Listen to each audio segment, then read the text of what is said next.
Buonasera da Sicilia 24, questi titoli del telegiornale. Catania, svolta nella vicenda della 18enne ferita a un occhio nel quartiere Nesima. Il proiettile che l'ha colpita proveniva dall'arma del fidanzato minorenne con il quale conviveva nell'appartamento che avevano occupato. Le mani della mafia anche sul settore ittico, sequestro da 50 milioni a un imprenditore gelese considerato punto di riferimento del clan Rinzivillo. Allarme terrorismo, l'attacco degli Stati Uniti all'Iran fa alzare il livello di allerta sicurezza anche in Sicilia, sede di basi americane. La guerra in Medio Oriente fa intanto salire il prezzo dei carburanti. Sit-in di protesta dei truffati Visodent a Catania che invocano lo stop dei finanziamenti accesi per cure dentali mai ricevute o non completate. Mario Biondi incanta Agrigento davanti al Tempio della Concordia, celebrata la festa della musica e la capitale della cultura. Calciomercato, Audero, Elia e Palumbo, i primi 3 obiettivi del Palermo. La Ternana ha riscattato Cianci dal Catania che mercoledì presenterà il nuovo direttore generale Zarbano e il DS Pastore.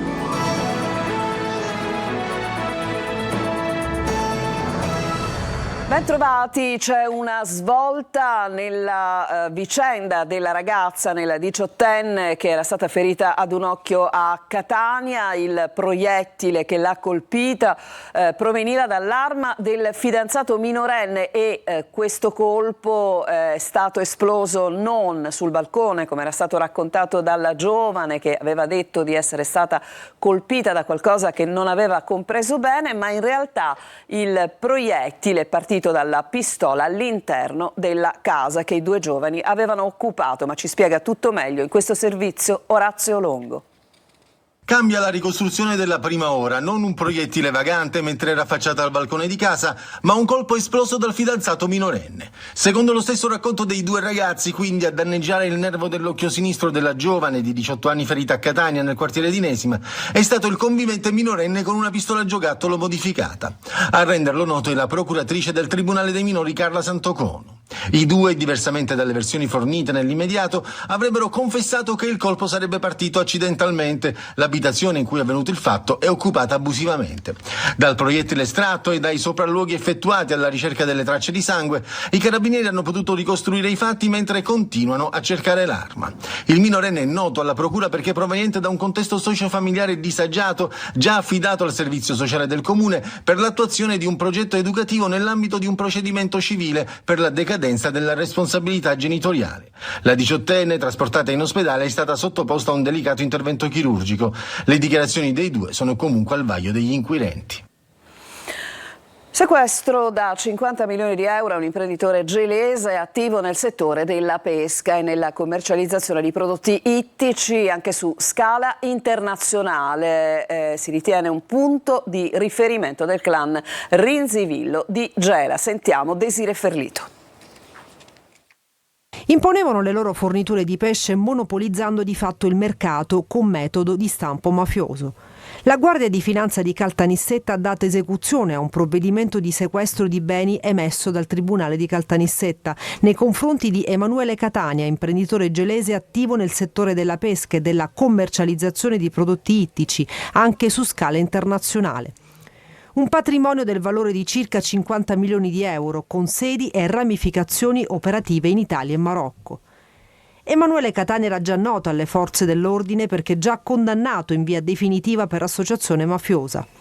Le dichiarazioni di numerosi collaboratori di giustizia hanno descritto, sin dagli anni '80, rapporti fondati su reciproci obblighi e vantaggi illeciti tra Catania e il clan Rinzivillo di Gela. Per l'accusa l'imprenditore ha favorito l'infiltrazione della famiglia mafiosa nel tessuto economico, legale di attività con le quali riciclare proventi illeciti. Dalle indagini sarebbe emerso che il settore ittico era gestito in massima parte solo da mafiosi. Il clan Rinzivillo avrebbe poi investito i proventi dell'attività illecita di traffico di stupefacenti nelle attività economiche dei fratelli Catania, che godevano di protezione grazie ai rapporti privilegiati e di natura economica legata al clan. L'attacco degli Stati Uniti all'Iran fa alzare i livelli di allarme terrorismo in Italia e la Sicilia, con le basi americane tra i territori più esposti. Sentiamo l'analisi dell'ambasciatore Giuseppe Scognamiglio, intervistato da Luca Ciliberti. L'attacco degli Stati Uniti all'Iran ha causato un effetto domino su scala mondiale, rendendo necessario un ulteriore innalzamento dei livelli d'allerta sulla sicurezza.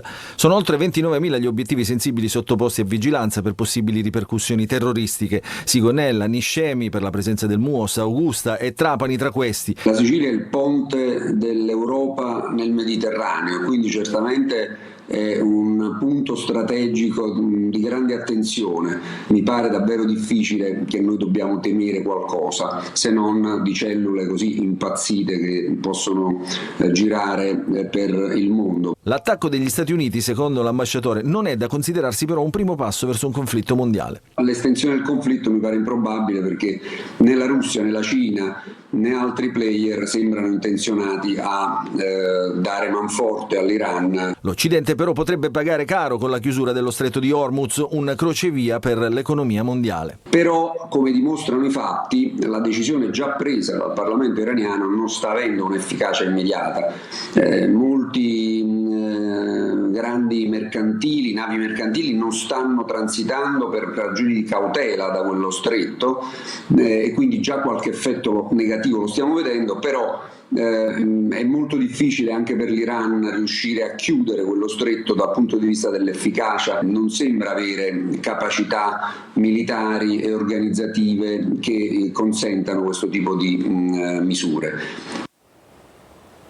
PD e Movimento 5 Stelle aderiscono al presidio contro la guerra sabato prossimo a Sigonella. Di fronte all'escalation militare degli ultimi giorni e ai bombardamenti dei siti strategici in Iran da parte degli USA, aderiamo con convinzione, si legge all'appello per la pace, per ribadire il nostro no alla guerra. Niscemi, il comitato No MUOS, ha inviato una lettera al sindaco e al Consiglio Comunale per esprimere forte preoccupazione rispetto al crescente rischio di coinvolgimento diretto della città negli scenari di guerra in corso. Il comitato sottolinea come la presenza delle basi statunitensi di Sigonella e Niscemi trasformi di fatto il territorio siciliano in un fronte attivo, coinvolgendo la popolazione in guerre mai dichiarate ufficialmente dal governo italiano, ma combattute nei fatti. Più 2 euro in 7 giorni, il prezzo della benzina torna ad aumentare. In Italia si temono nuovi rincari, non solo sui carburanti, ma anche su bollette e beni essenziali. Sentiamo Eva Spampinato. Si è accorta dell'aumento dei prezzi? Sì, ma non solo purtroppo della benzina.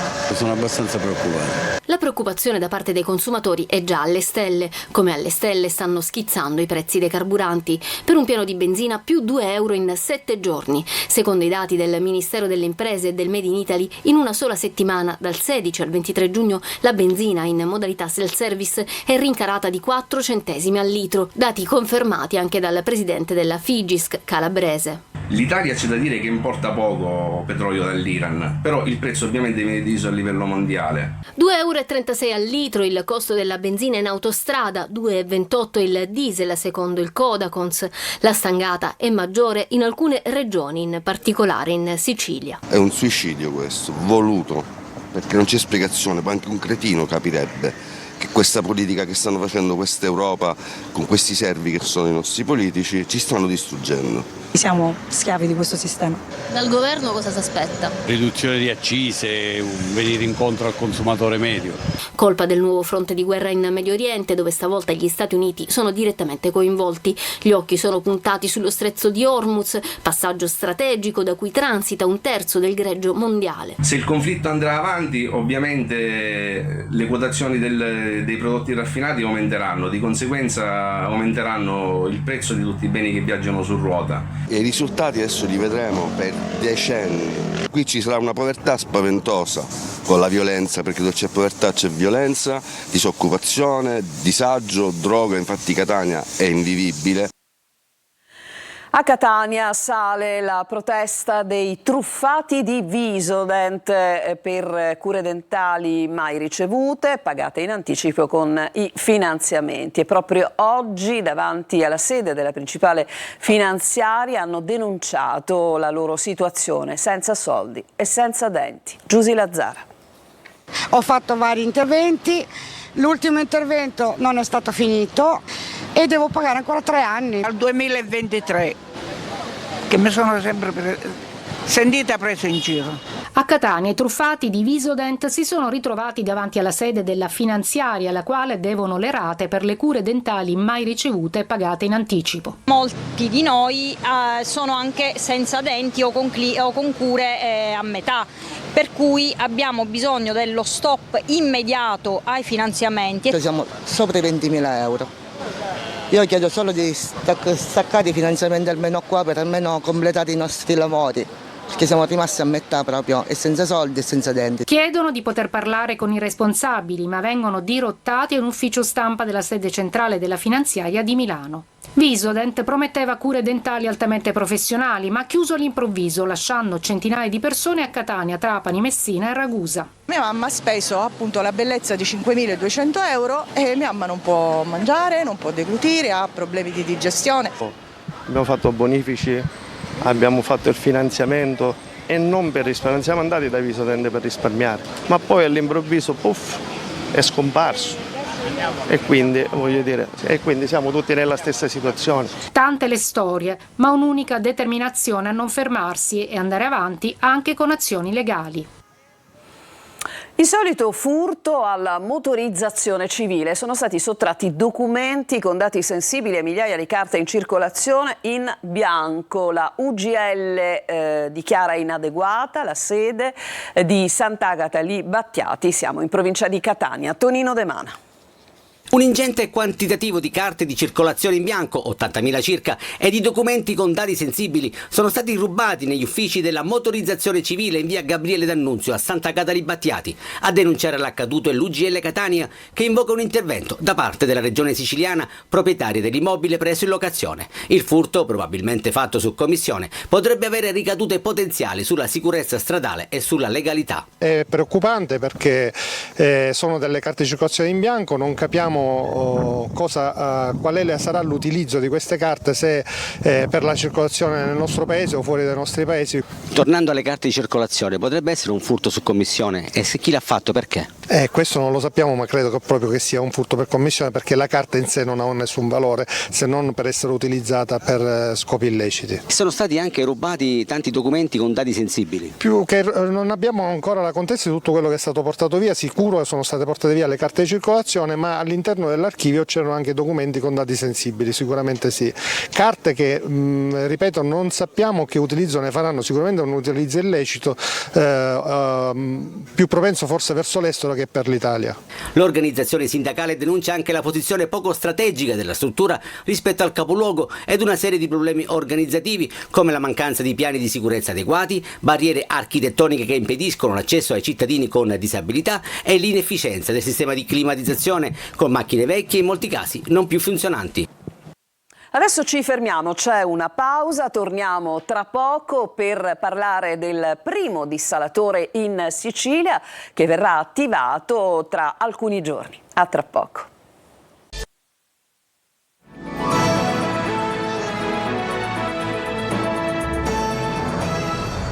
Siamo tornati in studio dal 2 luglio, potrebbe partire ufficialmente l'impianto di Gela, il primo dei 3 dissalatori mobili previsti in Sicilia per affrontare la crisi idrica. Il conto però è già salato, si parla di 24 milioni di euro in soli 2 anni, è una soluzione temporanea, comunque tra promesse tecnologiche, costi milionari e dubbi sulla sostenibilità. Gerry Italia. Countdown iniziato tra il 2 e il 3 luglio, salvo imprevisti, dovrebbe accendersi il primo dei 3 dissalatori mobili previsti in Sicilia per far fronte alla siccità. Il primo test sarà proprio a Gela, dove l'impianto è già pronto, ma mentre si lavora agli ultimi collegamenti una certezza c'è già: il costo economico per le casse pubbliche sarà altissimo. 3 impianti, Gela, Porto Empedocle e Trapani, realizzati in soli 120 giorni con tecnologia di ultima generazione, producono fino a 96 litri di acqua potabile al secondo grazie al sistema di osmosi inversa e filtri avanzati. Ma l'acqua dissalata, si sa, non è a buon mercato, tra 1,50 euro e 1,70 euro al metro cubo, tradotto 1 milione di euro al mese, 24 milioni nel prossimo biennio.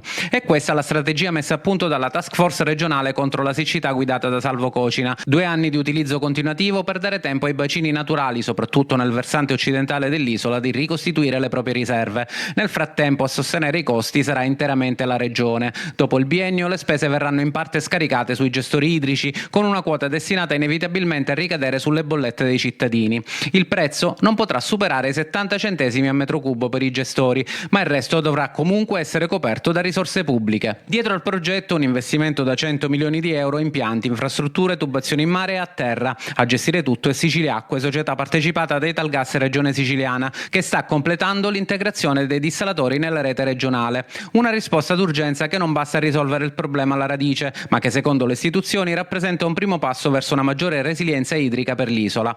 Acqua dissalata a prezzi salati, in attesa che la pioggia e la programmazione strutturale facciano il loro corso.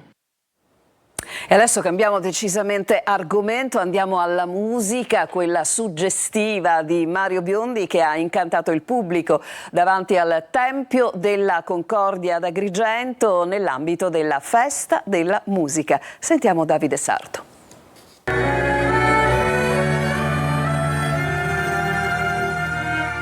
Quando la musica incontra la bellezza eterna, nasce qualcosa che va oltre lo spettacolo, nasce emozione pura. Nel cuore della Valle dei Templi, davanti al maestoso Tempio della Concordia, la voce calda e inconfondibile di Mario Biondi ha acceso l'anima della Festa della Musica. What's it all about? How is it just for the moment we'll live? Un concerto intenso, elegante, impreziosito dall'Orchestra Sinfonica Jazz e Pop del Conservatorio Toscanini di Ribera.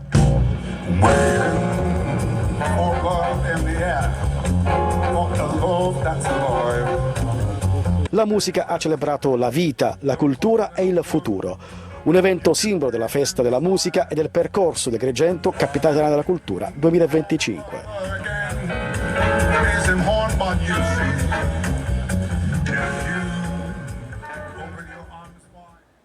E prima di fermarci ancora, una notizia: è siciliano di Milazzo, esattamente. Dunque siamo in provincia di Messina, il pane dell'anno per la 7ª edizione della guida Pane e Panettieri d'Italia 2026, firmata da Gambero Rosso, che è stata presentata oggi a Roma. Adesso ci fermiamo davvero, è il momento di una breve pausa, poi il calcio, visto che il calciomercato entra nel vivo, cercheremo di saperne di più. A tra poco.